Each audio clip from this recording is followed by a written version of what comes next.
لیکن آپ دیکھیں کہ ہمیشہ آئیڈیل صورتحال نہیں ہوا کرتی، ہر شخص اتنا کنسیڈریٹ نہیں ہوتا. لیکن اللہ تعالیٰ نے عورت کو جہاں شوہر کو باہر کی مشقت دی نا، کتنی مشقت ہوتی ہے گرمی میں، دھوپ میں. مثلاً ہر شخص کا ایئر کنڈیشن آفس تو نہیں ہے کہ وہ وہاں بیٹھ کے کام کر رہے ہیں. بہت سے مرد سڑکوں پہ سڑکیں بنا رہے ہیں دھوپ میں کھڑے ہو کر، کچھ کھیتوں میں کام کر رہے ہیں، کٹائیاں کر رہے ہیں فصلوں کی، کوئی اور مکان بنا رہے ہیں، دھوپ میں کام کر رہے ہیں. تو مرد اگر سارے دن کی باہر مشقت کرتا ہے تو وہ بھی ایک پینفل کام ہے، اور اس نے محنت کی اور بیوی کے لیے سارا آرام فراہم کیا، کھانا پینا باقی ضروریات.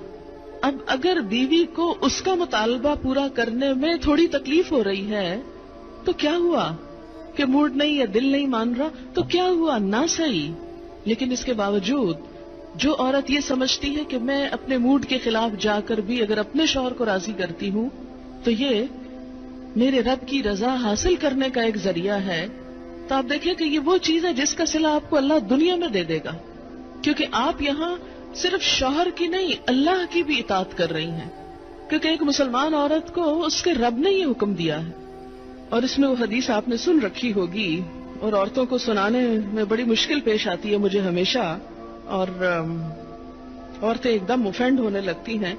لیکن بات یہ ہے کہ چونکہ اللہ کے رسول صلی اللہ علیہ وسلم نے فرمایا ہے اور ہم ان کا نام سن سن کے روتے ہیں محبت میں اور نعتیں سن سن کے جھومتے ہیں، تو یہ حکم بھی آپ کا مان لینا چاہیے اور اس حدیث کو بھی سن لینا چاہیے اتنی ہی خوشی سے جتنی خوشی سے ایک نعت سنتے ہیں. نبی صلی اللہ علیہ وسلم نے فرمایا جب مرد اپنی بیوی کو اپنے بستر پر بلائے اور وہ نہ آئے تو صبح تک فرشتے اس پر لعنت کرتے ہیں. بخاری کی روایت ہے کتاب النکاح.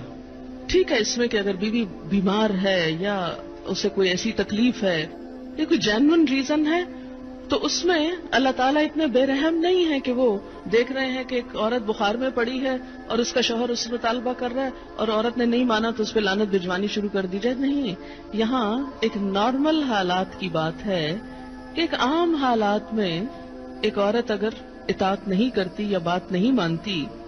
اور اسی لیے ایک اور حدیث ہے، حضرت ابو ہریرہ کہتے ہیں کہ آپ صلی اللہ علیہ وسلم نے فرمایا اگر عورت کا خاوند اس کے پاس موجود ہو تو وہ اس کی اجازت کے بغیر نفلی روزہ نہ رکھے. تو گویا شوہر کی اطاعت نمبر 1 عام روزمرہ زندگی کے کاموں میں کوآپریشن، اطاعت بمانا کوآپریشن ہے. طوعاً کا مطلب ہوتا ہے خوشی سے کام کرنا. نمبر 2 اس کی خاص ضرورت یا تقاضے کو پورا کرنے میں اطاعت. ہاں، کہاں اطاعت نہیں؟ جب وہ کوئی حرام کام کرنے کو کہے، جب وہ کوئی ناجائز کام کرنے کو کہے، جب وہ اللہ اور اس کے رسول صلی اللہ علیہ وسلم کی مرضی کے خلاف کام کرنے کو کہے. لا طاعت لمخلوق فی معصیت الخالق. مخلوق کی اطاعت جائز نہیں خالق کی نافرمانی میں. اگر اللہ تعالیٰ کسی کام پہ ناراض ہے وہ اطاعت جائز ہے. بہت سی خواتین کو دیکھا ہے جہاں اللہ کی نافرمانی ہو رہی ہے وہاں تو شوہر کی بات بھاگ بھاگ کے مانی جا رہی ہے، اس لیے کہ وہ اپنے نفس کے مطابق ہے نا. آپ سب جانتے ہیں کہاں کہاں. لیکن جہاں شوہر کی اطاعت اللہ کی رضا کے مطابق ہے لیکن ہماری رضا کے خلاف ہے تو پھر ہم وہاں نہیں بات مانتے. تو بسا اوقات ہم بظاہر اللہ کی رضا کا لیبل تو لگاتے ہیں، ہوتی اندر سے اپنے نفس کی اطاعت ہے.